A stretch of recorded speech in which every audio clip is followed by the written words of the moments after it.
Bonjour mes chers étudiants. Aujourd'hui, nous allons, dans le cadre de cette séance, explorer l'analyse d'un article scientifique. Donc on va voir un certain nombre d'étapes qui nous permettent de lire, de comprendre et éventuellement de faire une synthèse, de résumer un article à caractère scientifique.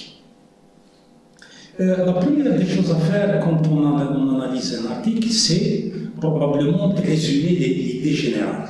Et pour ce faire, on doit d'abord lire la première fois cet article sans pour autant apporter la moindre notation.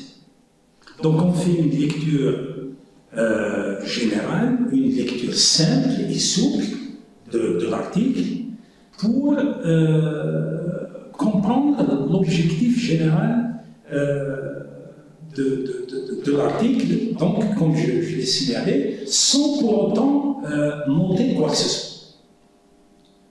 La deuxième partie, c'est peut-être de rechercher des mots-clés, des mots et des phrases, des structures dans le texte que nous n'avons pas bien compris. Notamment s'il s'agit d'un article technique, très technique, là où il y a beaucoup de technologie, beaucoup de résultats, beaucoup de la partie expérimentale est très importante, c'est dans le but de comprendre les concepts généraux avant d'aller dans le détail de l'analyse de l'article. Le troisième point, c'est d'essayer de résumer l'article en quelques phrases. Même si on ne retient pas les détails, on va faire un résumé global sur l'ensemble de l'article sans pour autant prendre des phrases directement à partir de l'article. Si on n'arrive pas à faire un résumé au bout de cette première lecture, ça veut dire que probablement on n'est pas prêt encore, on n'a pas bien saisi le concept général de l'article, on n'a pas bien saisi l'idée générale de cet article. Ce qui veut dire qu'il va falloir probablement relire une deuxième fois cet article. Toujours le relire d'une façon simple, sans pour autant chercher à comprendre tout l'article. Le quatrième point, là aussi il est très important et on ne le dit pas très souvent, c'est de lire l'article à haute voix. C'est de faire une lecture à haute voix de l'article et c'est là qu'on a l'impression qu'on comprend plus vite et mieux. Si on commence à comprendre à partir de cette deuxième ou troisième lecture, ça veut dire qu'on a commencé à comprendre les aspects techniques de l'article et donc l'aspect scientifique de l'article. La deuxième partie de l'analyse consiste à annoter l'article. L'annotation de l'article, c'est une forme de prise de notes au fur et à mesure que nous lisons notre article. Donc la première des choses à faire, c'est de photocopier l'article, donc de l'avoir sous forme imprimée. Si les pages ne sont pas numérotées, il va falloir les numéroter soi-même, dans le but de prendre des notes à la main au fur et à mesure que nous faisons notre lecture. À la deuxième lecture de l'article imprimé, nous commençons à souligner les concepts les plus importants, c'est-à-dire la thématique ou bien les thématiques émergentes de cet article. On va lire alors plus lentement, plus efficacement Et c'est à ce moment-là qu'on va commencer à prendre des notes au niveau des marges gauche et droite de cet article. En prenant les notes, on va se souvenir de ce qu'on a lu et éventuellement, si quelque chose nous pose problème, on va mettre par exemple un point d'interrogation à côté, c'est-à-dire qu'on doit revenir sur ce concept. On n'a pas bien compris, on doit le relire pour avoir plus de lumière sur cette partie. En troisième point, il s'agit de souligner la thèse de l'article. La thèse, c'est plutôt l'idée principale que l'auteur voudrait bien défendre à travers une expérimentation et des résultats. Dans notre analyse, on fera référence à cette thèse pendant qu'on essaye d'expliquer les arguments qu'utilise l'auteur pour convaincre son audience, pour convaincre ses lecteurs. Donc la thèse principale, c'est la thématique principale, le sujet de base de l'auteur que l'on doit impérativement identifier. Si on veut bien comprendre l'article et l'analyser et faire un résumé lisible, un résumé scientifique, il va falloir bien comprendre l'état d'esprit de l'article et l'idée core, C-O-R-E, l'idée core de l'article, donc l'idée de base autour de laquelle l'auteur construit et développe ses explications. En quatrième point, il s'agit de souligner les concepts récurrents au niveau de l'article. Les concepts récurrents, c'est n'importe quel argument qui revient plusieurs fois dans l'article. Donc, une fois qu'on le note, on comprendra qu'il est revenu plusieurs fois. Et c'est à ce moment-là qu'on cherche les méthodes et les preuves expérimentales, c'est-à-dire les résultats. C'est à ce moment-là qu'on fait le lien entre la méthodologie adoptée par l'auteur ou les auteurs, d'une part, et le sujet core, l'idée principale. C'est à ce moment-là aussi qu'on va faire le lien entre chaque méthodologie utilisée et chaque résultat obtenu. De telle façon qu'on dira, par exemple, en utilisant une colonne de Cévadex de telle concentration, nous avons pu isoler telle protéine, telle enzyme, par exemple, avec une force ionique bien déterminée. Sans pour autant aller dans le détail, mais on aura bien compris que telle méthode a donné tel résultat. En dernier point dans la notation de l'article, il va falloir noter aussi des concepts qui ne sont pas bien expliqués. Ceux que l'on juge qui n'ont pas été suffisamment expliqués, et donc on va faire une analyse critique de l'article. Il y a une analyse objective à partir de laquelle on prend les dires de l'auteur, des auteurs à travers les expériences qu'ils ont utilisées et les résultats qu'ils ont obtenus, et de l'autre côté, une lecture critique par rapport à ce qui a manqué à l'article, par rapport à des résultats qui ils ne sont pas, ce n'est pas qu'ils sont mauvais ou ils sont injustes ou quoi que ce soit. Et c'est mal expliqué peut-être, ce n'est pas suffisamment expliqué dans l'article. Donc toute cette partie d'annotation de l'article, il s'agit d'aller étape par étape dans sa lecture, et à chaque fois qu'on lit quelque chose et qu'on pense l'avoir compris ou raté dans la compréhension, il va falloir le noter au niveau des marges de cet article pour s'en souvenir d'une part et pour utiliser ces idées d'autre part dans la rédaction finale du résumé ou bien du travail qu'on nous a demandé. L'analyse de l'article proprement dit, maintenant, c'est de rédiger un article. Une fois qu'il est rédigé, donc qu'on le lise, il va falloir, dans un premier temps, rédiger une partie sous forme d'un résumé global. Le résumé global doit comporter toutes les parties inhérentes à l'article, mais sous forme d'un comprimé d'informations, avec certains détails succincts, les plus culminants, mais sans pour autant aller dans le détail de la méthodologie, par exemple.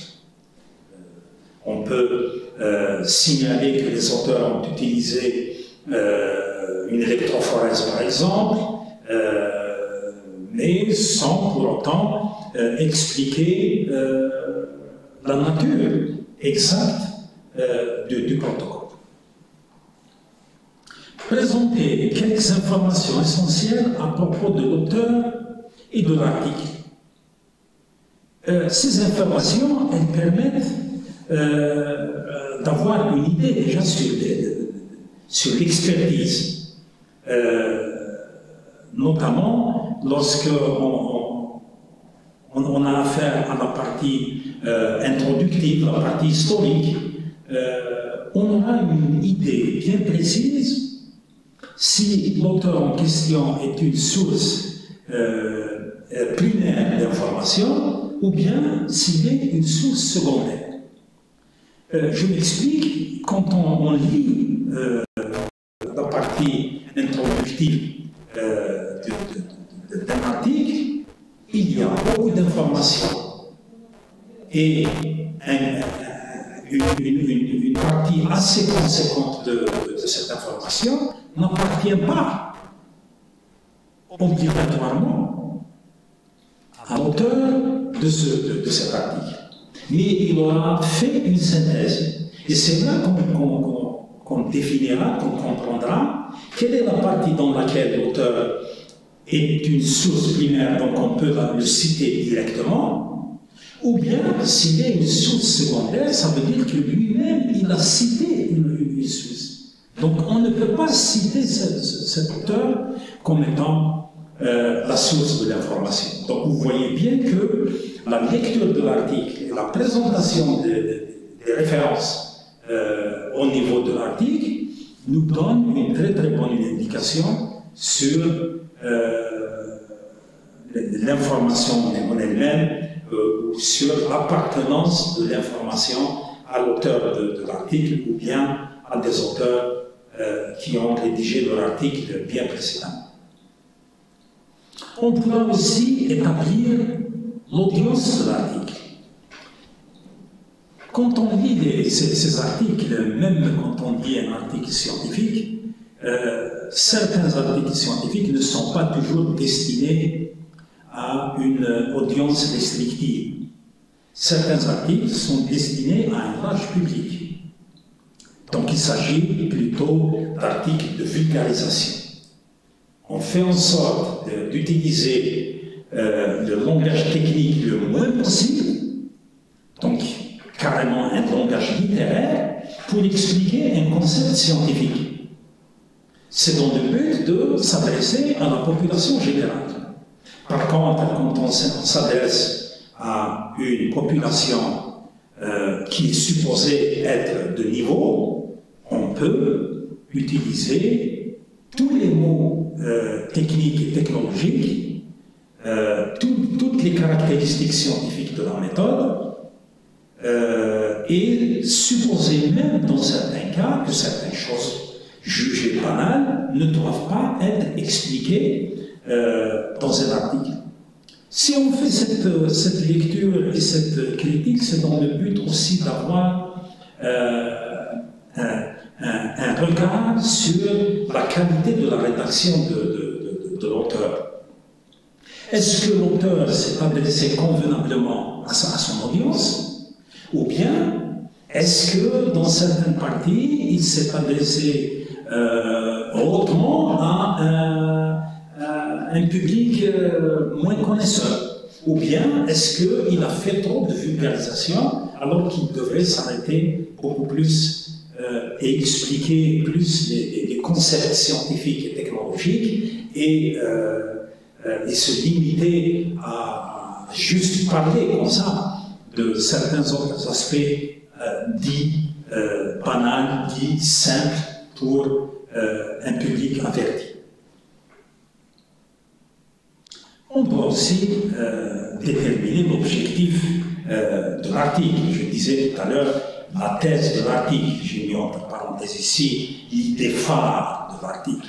Cette idée phare, cette thèse de l'article, cette idée culminante, cette partie culminante de l'article, c'est celle que l'on retrouve parfois même dans le titre.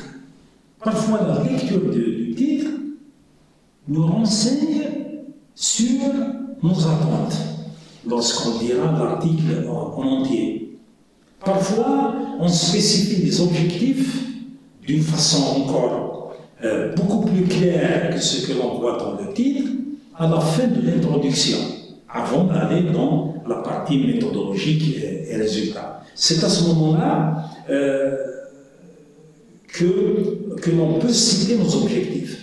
Nous, en tant que lecteurs d'un article par la suite, on va porter un jugement, une analyse sur ces objectifs. Est-ce que les objectifs ont été clairement définis dans l'article? Est-ce que les objectifs ont été clairement menés au niveau de la partie expérimentale? Est-ce que les objectifs ont été atteints une fois qu'on a lu les résultats et on a compris ce qui a été obtenu? Donc, l'objectif principal, lorsqu'il est bien identifié, il nous aide aussi à faire notre analyse, que ce soit au niveau de l'objectif lui-même, est-ce qu'il est bien énoncé, ou bien dans les méthodes qui ont été utilisées pour déterminer cet objectif et les résultats qui sont obtenus pour étayer la thèse qui a été développée au début de l'article.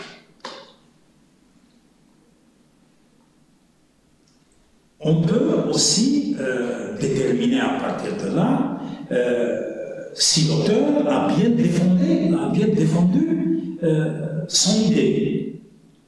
Est-ce qu'il a convaincu? Donc il va falloir présenter des exemples pour faire ressortir des arguments convaincants, ou bien s'il y a une faiblesse d'argument.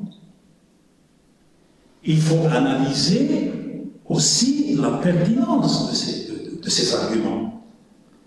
L'auteur utilise des arguments, nous, en tant que lecteurs, on doit les trouver, ces arguments, mais on ne doit pas s'arrêter à dire voici les arguments de l'auteur.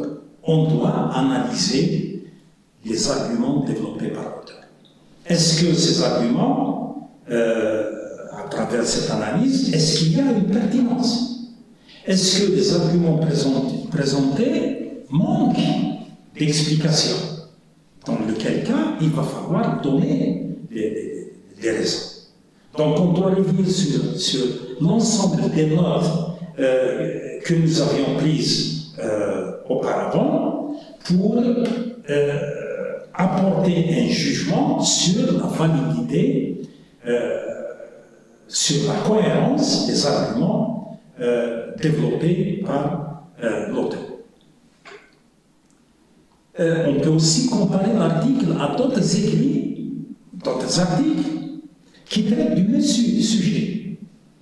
Alors, si nous est demandé de lire un seul article, donc on va faire notre analyse par rapport à ce qui est écrit dans l'article et par rapport à des écrits et des articles qui tournent autour de la même thématique. Si on nous a demandé de lire plusieurs articles, 2, 3, 4 articles, on devra faire une analyse et une comparaison déjà entre les articles qu'on nous a demandé de lire avant de sortir ailleurs, afin de voir quels sont les arguments les plus convaincants et d'expliquer pourquoi. Lorsque on lit un article et que l'auteur a présenté un certain nombre d'arguments sous forme de résultats, donc on essaye de comprendre ces résultats et de les comparer à des résultats obtenus par des auteurs dans des écrits précédents ou bien dans la même période, sur une thématique très très rapprochée et pourquoi pas sur un sujet où, par exemple, le matériel biologique est le même. Hein, on a tous les deux utilisé le froid, par exemple. On a tous les deux utilisé la même enzyme, mais chacun l'a utilisé dans un sens, l'autre l'a utilisé dans l'autre sens. Et c'est ainsi qu'on pourra nous-mêmes nous faire une idée plus précise au fur et à mesure de la lecture de l'article et des articles qui évoluent autour de la même thématique. On aura une idée beaucoup plus précise et beaucoup plus pointue. Peut-être à la fin de cette analyse, on pourra expliquer l'intérêt de l'article pour le lecteur. Dans ce cas, cela dépendra aussi de ce qui nous est demandé, de ce qui vous est demandé. La lecture d'un article et son analyse peut obéir à un certain nombre de caractéristiques qui sont définies à travers la question qui nous est posée. On peut nous demander de faire un résumé simple d'un article. Donc on lit l'article, on passe par toutes les étapes que nous avions développées jusqu'à maintenant, et à la fin, on fait un résumé, et c'est tout. Mais dans certains cas, on nous demande presque qu'on donne notre propre opinion, c'est-à-dire d'aller au-delà de la simple analyse suivie d'une rédaction de résumé, par exemple. Et lorsqu'on nous demande notre avis, il ne s'agit pas de dire « je suis d'accord avec ce qui est écrit » ou bien « je ne suis pas d'accord avec ce qui est écrit ». La question ne se pose pas de cette façon. Elle se pose d'une façon conceptuelle, elle se pose d'une façon philosophique. Il va falloir vous-même apporter des arguments pourquoi cet article vous semble utile, vous semble intéressant. Ou bien au contraire, pourquoi cet article vous semble plutôt superficiel, plutôt manquant de valeur scientifique, plutôt manquant d'originalité scientifique, pauvre dans la rédaction, pauvre en recherche bibliographique, pauvre en méthodologie. Ou bien pourquoi la méthode est appropriée, les résultats dépassent les espérances peut-être de l'auteur ou même par rapport à vous de votre lecture. Donc l'analyse que l'on porte par la suite dépendra bien entendu de la question qui nous est posée, mais aussi elle dépendra de notre propre compréhension de cet article. C'est pour ça qu'un article n'est jamais compris à sa première lecture, ni même à sa deuxième, voire sa troisième lecture. Il va falloir le lire. C'est pour cela qu'on préconise une lecture simple, une lecture à haute voix, une lecture imprimée avec plus de notes. Toutes ces lectures, toutes ces formes de lecture nous aident étape par étape à comprendre l'article. À partir de là, on pourra comprendre, et d'ailleurs, juste entre parenthèses, il ne faut pas se dire je vais griller les étapes, je ne vais pas faire la première lecture, je vais aller directement à la lecture qui consiste à annoter l'article. Non, pas du tout. Au contraire, il va falloir passer par toutes ces étapes. La lecture primaire, la lecture primordiale, la lecture rapide, silencieuse, nous permet d'avoir une idée générale sur l'article, de repérer quelques mots et peut-être de repérer l'absence de quelques idées. La lecture à haute voix nous permet de nous entendre en train de lire. Elle nous permet de nous concentrer un peu plus.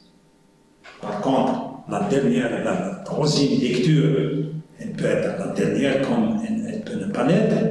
Cette troisième lecture sur version imprimée nous permet d'écrire au fur et à mesure que l'on avance dans la lecture.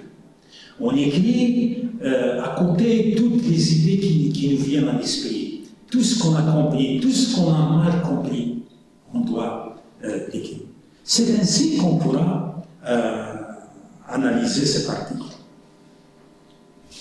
C'est ainsi que j'arrive à ce conseil avant de le rendre. Relisez toujours votre travail afin d'y repérer les erreurs de contenu, d'orthographe ou de grammaire. Bien qu'une analyse d'article soit un travail plutôt rapide, vous devrez relire votre dissertation au moins une fois avant sa remise. Donc vous voyez que même la remise du travail, on a fait notre analyse, on a fait notre résumé, on a répondu aux questions, on a émis notre avis, mais on doit tout de même revoir notre copie au moins une fois afin d'avoir la certitude que nous ayons répondu aux différentes questions qui nous ont été posées. Voilà, j'arrive au terme de cette petite séance consacrée à l'analyse de l'article, d'un article scientifique. Donc, ce qui est à retenir ici, c'est plutôt le mode de lecture de l'article. Comment procéder au départ avec une lecture plutôt rapide, plutôt simple, sur l'écran. Comment procéder à une deuxième lecture plutôt lente, à voix haute, et à une troisième lecture sur papier, donc c'est la version imprimée, avec possibilité d'écrire. Bon, si on peut écrire sur la tablette, on peut faire ça en même temps d'une façon plus coordonnée peut-être, mais l'idée, c'est de pouvoir, à chaque fois qu'on termine la lecture d'un paragraphe ou bien d'une idée, ou bien d'une expérience, on doit pouvoir la reproduire en quelques lignes ou quelques mots parfois à côté. Et ce sont toutes ces annotations au fur et à mesure de notre lecture qui nous permettra de finaliser notre lecture, de rédiger notre rapport et pourquoi pas de donner notre avis scientifique, bien entendu, sur cet article. Bien entendu, pendant la présence des étudiants à l'université, nous allons procéder à une analyse d'articles en présentiel, dans laquelle vous allez voir qu'on va essayer d'appliquer l'ensemble de ces étapes pour pouvoir analyser l'article.